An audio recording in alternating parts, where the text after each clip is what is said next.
오늘은 출애굽을 위한 하나님의 열정에 대해서 말씀드리려고 합니다. 출애굽은 하나의 이스라엘 역사가 아니고 또 성도들에게 어떤 기적을 보이기 위한 목적도 아니고 표적을 따르게 하는데 목적도 아닙니다. 이 출애굽기의 기록에 대한 이 목적은 하나님의 열정을 우리가 알 때 그 출애굽기를 속에 담긴 하나님의 뜻과 하나님의 목적을 우리가 바로 이해할 수가 있는 것입니다. 하나님의 열정, 이 열정, 패션, 이 열정은 하나님 안에서만이 진정한 열정을 오늘 말씀하고 있습니다. 하나님 밖에서 열정이라고 한다면 그것이 정욕이 될 수도 있고 욕심이 될 수도 있고 탐심이 될 수도 있습니다. 그래서 성경에서 말하는 열정은 데살로니가 전서 2장 17절의 말씀을 보면은 사도 바울이 데살로니가의 교인들을 너무너무 보고 싶어서 이렇게 표현합니다. 너희 얼굴 보기를 열정으로 더욱 힘썼노라. 여기서 열정이에요. 바울이 데살로니가 교인들을 너무너무 보고 싶어 하는 거예요. 누가복음 15장에서 아버지의 품을 떠난 탕자를 아버지가 그 둘째 아들을 너무너무 보고 싶어 하는 거예요. 그래야 할 때 그걸 열정이라는 표현을 쓸 수가 있습니다. 아버지의 열정. 만약에 주일날 우리 사랑하는 성도들이 목회자가 성도들이 너무너무 보고 싶어요. 그래서 주일이 빨리 왔으면 좋겠다. 그때 그 표현법이 목회자의 성도를 향한 열정이라고 합니다. 열정. 근데 이 열정 안에는, 이 패션 안에는 부지런함이 있습니다. 쉬지 않고 숨가쁘게 일을 한다 하는 삶이 포함이 되어 있습니다. 우리가 하나님 안에서의 진정한 열정을 얘기한다면 하나님의 뜻대로, 하나님의 인도대로 살고 싶어 하는 그 삶을 가리켜서 열정이 있는 사람이다.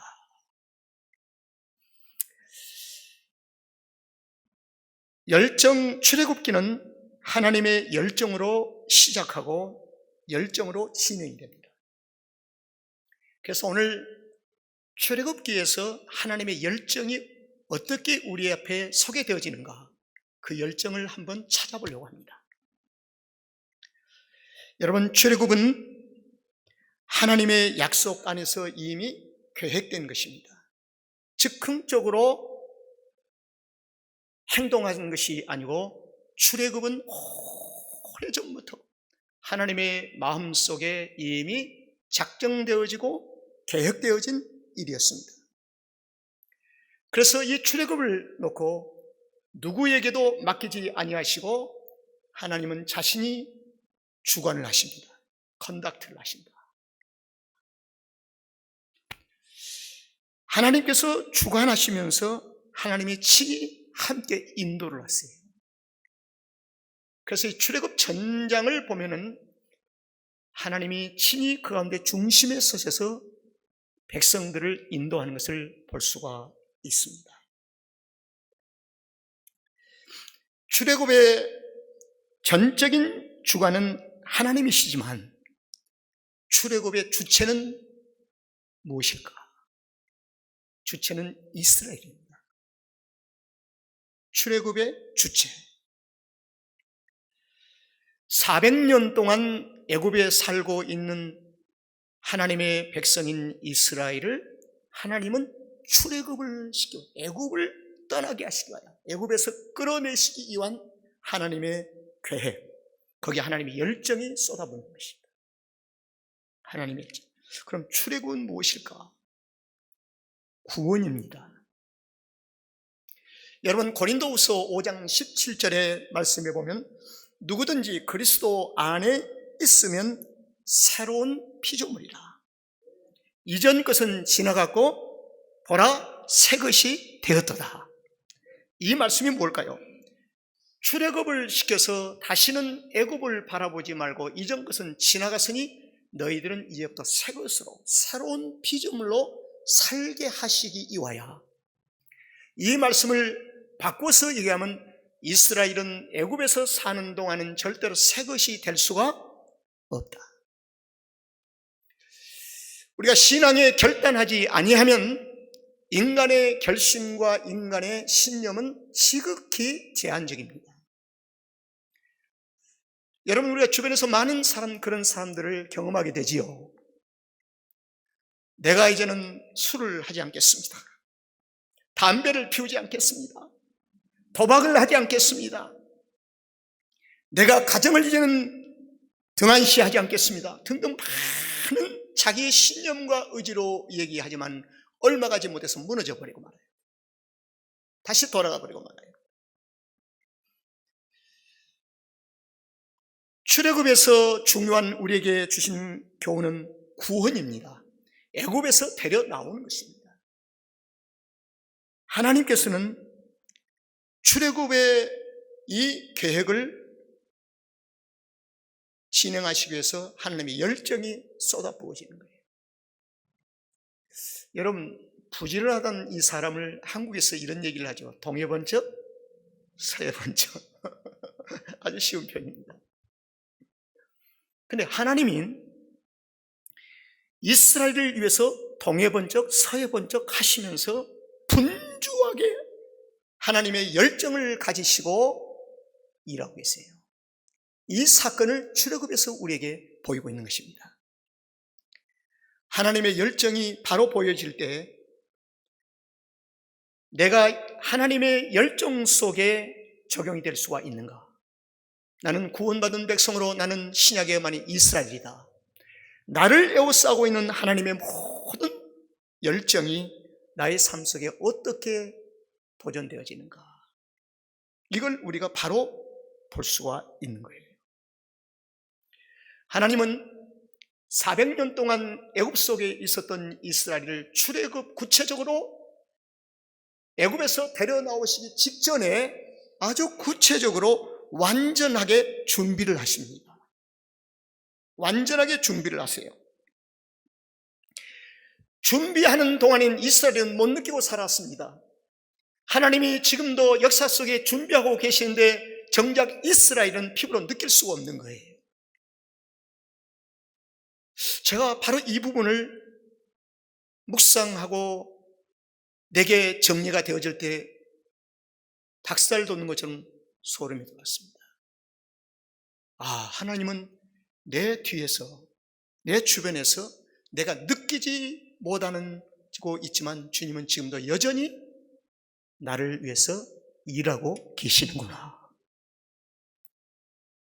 두려워요. 닭살이 돋았어요. 이스라엘은 모르고 있습니다.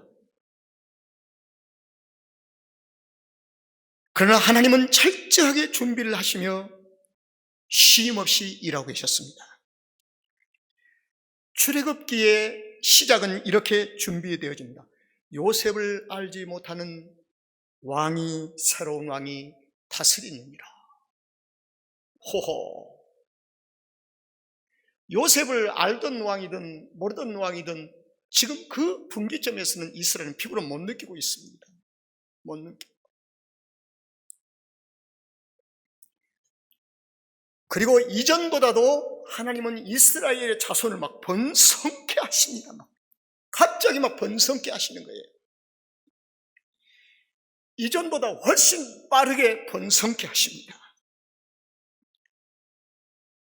그리고 어느 날 이스라엘 가정 속에 이스라엘 사람, 히브리 사람들 속에 괴로워지기를 시작합니다.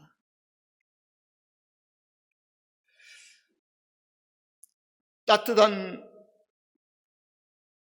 물 안에 불을 뒤에서 밑에서 지필 때 개구리 한 마리를 낳는데 모르고 미지근한 물에서는 재미있게 뛰어놉니다. 근데 가능할수록 뜨거워지기 시작해요. 팔딱팔딱 뛰기를 시작합니다. 괴로움이 다가오기를 시작합니다. 학대가 구체적으로 느껴지기를 시작합니다. 이제는 라이프타임, 생활 자체가 괴로워집니다. 그리고 어느 날 갑자기 공포를 합니다. 국고성을 건축한대요. 국고성. 이 국고성에는 히브리인들만의 노동을 가져라. 이상한 것이 막 애굽에서 왕의 선포가 되기를, 이제는 히브리인들이 동원해서 흥리기기를 합니다. 벽돌 굽기를 시작합니다. 그리고 그들은 유목민의 삶을 살아왔던 사람들의 전혀 모르는 농사꾼으로 전락을 시키기 시작합니다.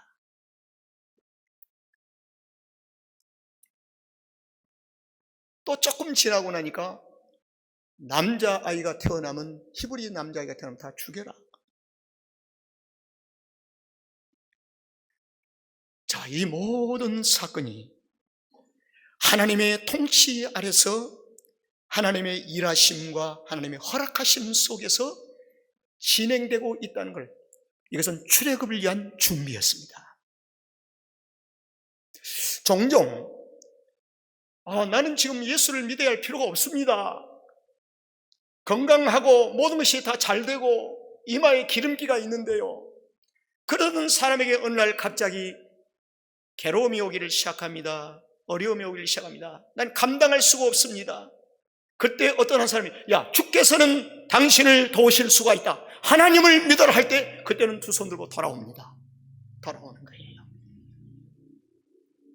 지금 이스라엘 사람들 가운데 출애굽을 위한 하나님의 준비는 조금도 빈틈없이 정확하게 하나님의 열정으로 진행되고 있습니다. 그때 모세가 태어납니다. 성경은 모세를 위해서 태어나게 한 것도 아니요, 모세의 가정을 위해서 태어나게 한 것도 아니라 출애굽을 위해서 하나님은 모세를 태어나게 하신 것입니다. 출애굽을 위해서. 자, 하나님의 준비하신 사건 중심에는 출애굽이라고 하는 큰 목적이 있습니다. 한번 성경 요절을 제가 잘 보겠습니다. 1절을 한번 보세요.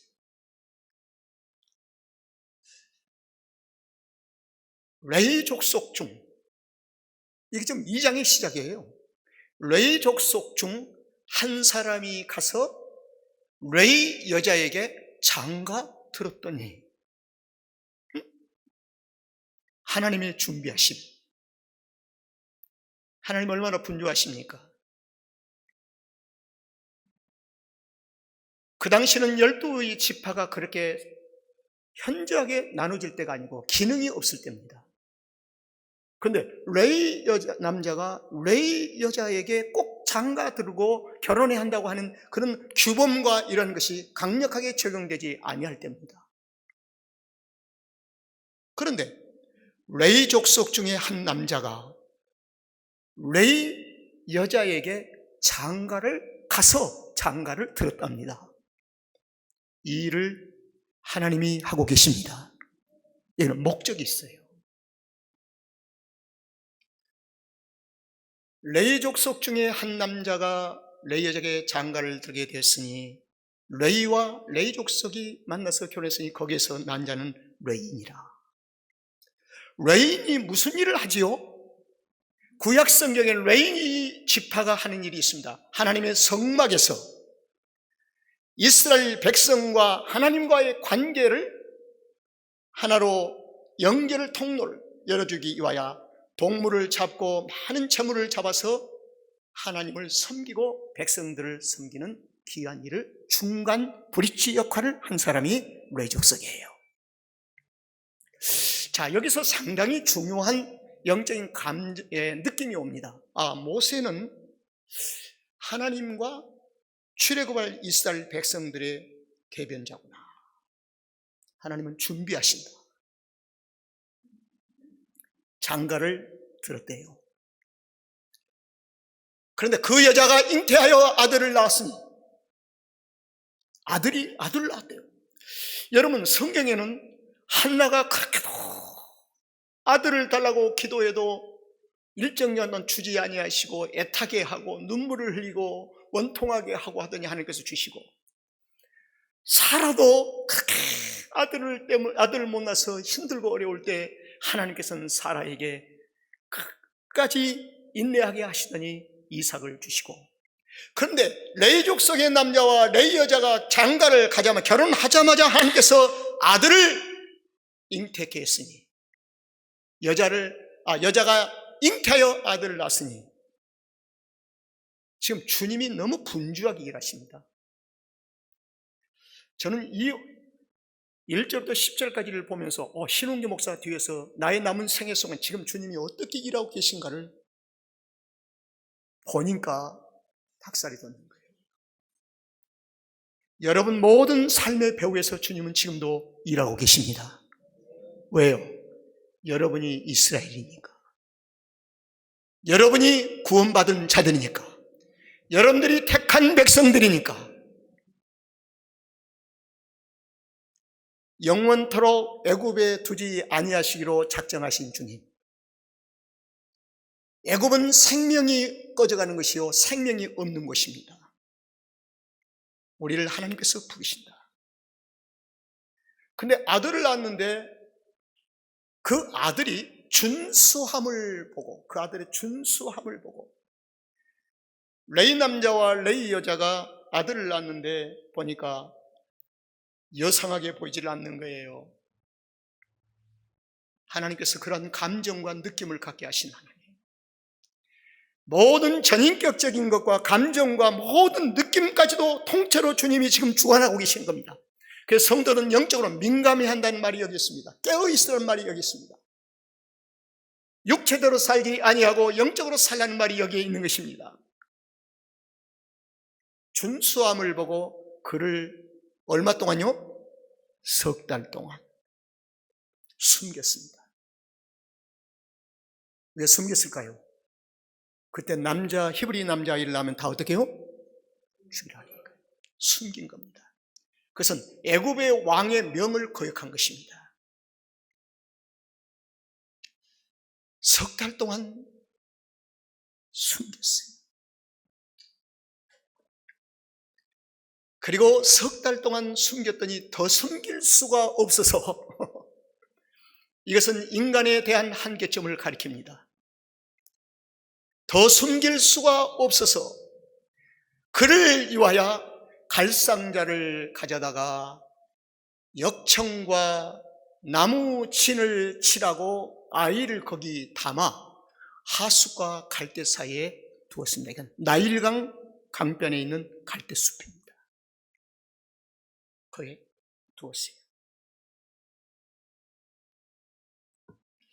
자, 여러분, 이 모든 지금 일의 진행을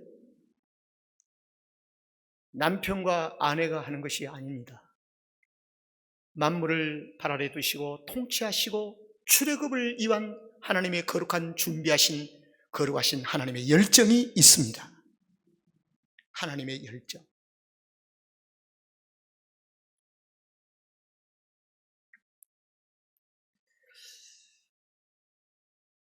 더 숨길 수가 없어서 갈상자를 가져다가, 어린아이니까, 석 달 된 아이니까 조그마한 상자였겠죠.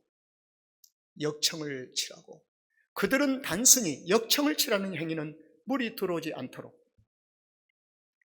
그렇다고 생명에 대한 기대가 있었겠습니까? 바로의 공주의 딸은 우리는 역사적으로 알고 있지만, 바로의 공주의 딸이 와서 보고 바로의 공주의 딸이 구원하고 자기의 아들로 삼고 하는 것을 꿈이라도 꿀 수가 있었겠습니까?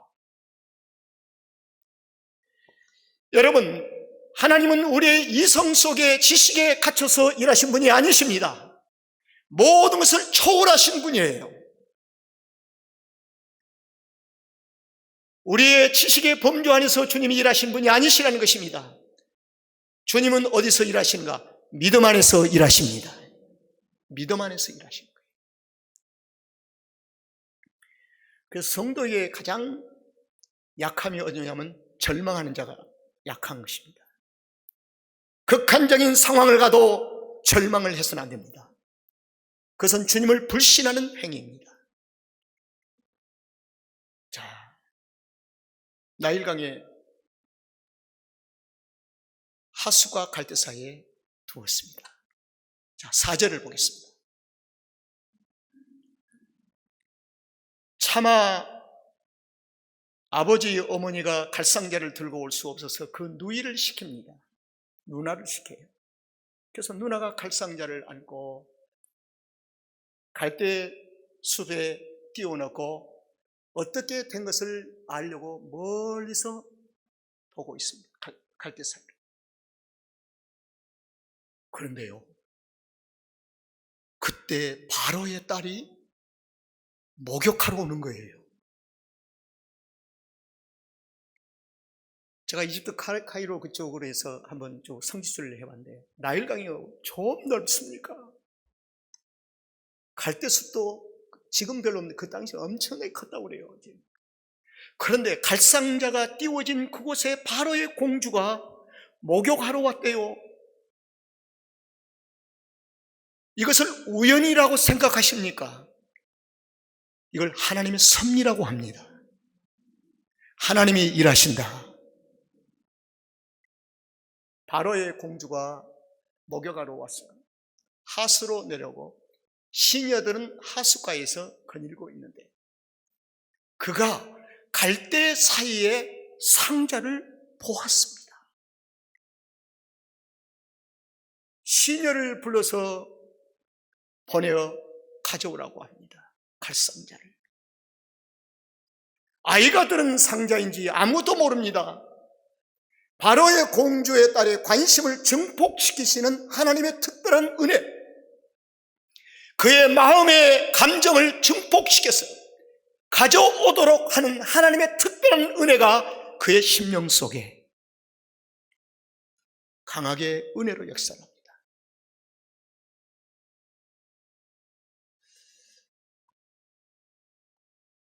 제가 지난주에 우리 오렌지 카운티 교회협의회 주최로 당진에 있는 아주 시골에 있는 목사님, 주일학교가 3,000명, 작년이 2,000명, 교회를 시작했는데 폐가에서 교회를 시작했어요. 폐가도 그 폐가를 소개하기를 이렇게 얘기했습니다. 그 폐가는 아버지가 알코올 중독자로 죽고 아들이 자살을 하고 엄마는 정신병자가 되고 둘째 아들은 집을 떠나고, 그래서 폐가가 되어버려요. 그 폐가에 들어가서 교회를 시작했습니다. 그 폐가가 사진 나와요. 다 쓰러진 폐가예요.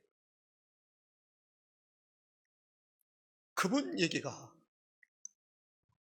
이런 얘기를 했습니다.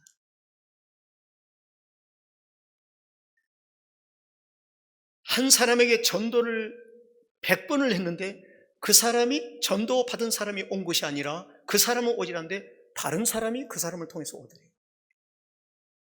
그분의 얘기가, 하나님의 감동하심은 내가 감동을 일부러 시키려는 사람은 안 오고 그 사람을 통해서 다른 사람이 감동돼서 오더라는 것입니다.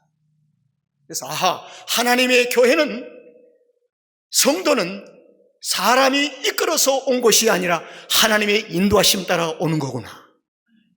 하나님의 인도하심. 오늘 갈대 상자를 바로의 공주가 목격한 것입니다. 보게 하시고 관심을 갖게 하시고 가져오고 보고 싶고 이 모든 전인격을 통째에 잡으시고 하나님의 열정이 바로의 공주에게, 딸에게 강하게 역사합니다. 그리고 열고 그 아이를 보니 그 아이가 우는지라. 여러분, 그냥 상자에 담겨 있으니까 답답했으니까 울고 있다고 생각할 수도 있겠지만 그렇지만은 않습니다. 울지 않을 수도 있고 웃을 수도 있고 지쳐서 그냥 침묵할 수도 있는 아이. 3달 된 아이예요. 그런데 그 상자를 여는 순간에 팍 웁니다. 우는 것까지도 하나님이 주관하고 계셨다. 그 울음을 통해서 바로의 공주의 딸의 마음을 사로잡았으니 그가 그를 어떻게 해요? 불쌍히 여기게 되었다. 불쌍히 여기겠다. 그리고 바로의 공주는 아이를 보는 순간에 불쌍히 여기는 마음이 있었는데 그 불쌍과 어떤 것이 연결이 됩니까? 히브리 여인이 아이를 낳아서 이렇게 죽여야 되는데 그냥 죽이지를 못하고 차마 이 상자에 띄웠구나. 히브리 사람의 아이임을 바로 알게 된 것입니다.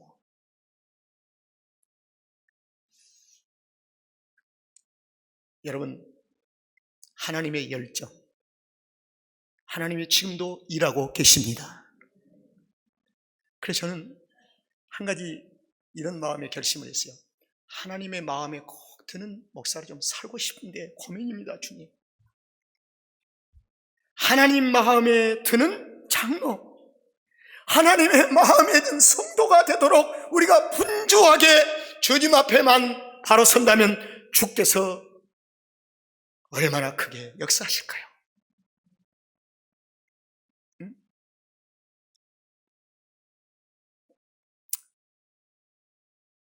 7절의 말씀을 보겠습니다. 열어서 보는 순간에 바로의 그 공주가 불쌍히 여기서 히브리 사람의 아이구나 하는 그 순간 어떤 틈새도 자기 아버지의 명령과 많은 이런 환경 속에 그 틈새를 주지 아니하고 곧바로 누가 나타나느냐? 7절에 보니까 그 누이가 바로 나타나 버립니다. 그 누이가 바로의 딸에게 바로 달려가 버려요. 이거 참 귀한 거예요. 틈새를 허락지 아니하고 바로의 딸에게 이르되 내가 가서 히브리 여인 중에서 유모를 불러다가 당신을 위하여 이 아이를 젖먹이게 하리까? 바로의 공주가 요구한 게 하나도 없습니다. 먼저 누이가 가서 얘기를 한 것입니다. 모든 진행의 과정의 시간차를 보면 하나님의 열정이 적용되고 있는 거예요. 긴박하게 돌아가는 상황 속에 틈새를 주지 아니하고 다른 생각을 여유를 갖지 못하도록 하는 겁니다. 바로의 공개. 이미 공주는 불쌍히 여기는 마음이 있었고 히브리 여인의 히브리 사람임을 알고도 있고 우리 아버지는 죽이라고 했는데 지금 애국 전역이 피비린내 나고 있는데 내가 만약 이것을 데려다 온다면 어떤 일이 벌어질까? 이런 생각 자체를 전혀 허용치 않습니다. 그 누이가 바로 얘기합니다. 그때 바로의 딸이 그에게 이르되 가라, 그렇게 하라. 여기의 주관이 공주의 주관이 아니고 하나님의 전적인 리더와 하나님의 주관이 적용되고 있다는 사실을 여기서 볼 수가 있습니다. 그 소녀가 가서 아이의 어미를 불러오니 바로의 딸이 그에게 이르되 이 아이를 데다가 나를 위하여 이 젖을 먹이라. 내가 그 삭슬 주리라. 여인이 아이를 데다가 젖을 먹이더라. 여러분, 모세는 가장 안전한 것으로 피신처가 됐습니다. 하나님이 예비하신 누구도 이 모세를 히브리인 모세를 건들 수가 없어요. 하나님께서 완전하게 피난처를 제공하신다. 자, 10절 말씀은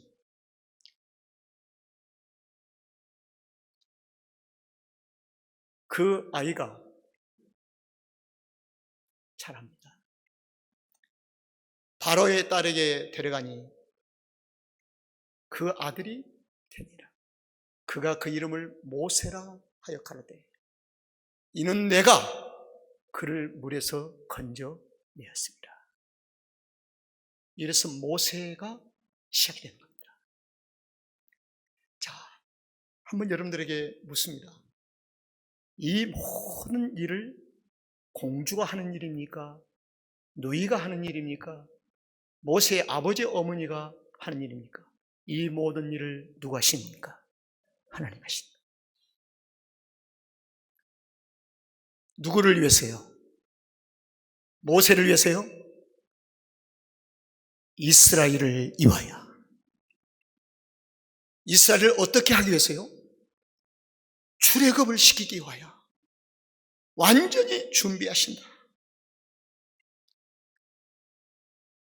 모든 하나님의 백성들에게는 약속이 주어졌습니다. 이 약속을 하나님이 이루시기 위하여 지금도 일하고 계신다. 하나님의 택하신 자녀들을 이스라엘이라고 합니다. 주체인 나를 위해서 하나님의 열정이 지금도 진행되고 있다는 것입니다.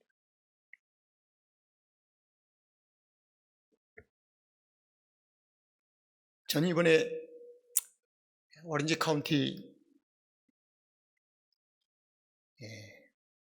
어린이 사역을 위한 그 세미나에 제가 가서 한 목회자들 전체에서 한 400명이 모였어요.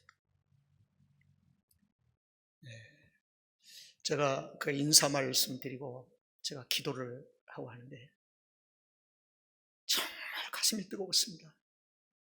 저 집사라고 기도하고 돌아오면서 그랬어요. 처음으로 그렇게 목 놓아 막 마스크 다 그냥 풀어채치고 그냥 온통 통성으로 기도하는데 뭐 한 시간이 넘도록 막 통성으로 기도하는데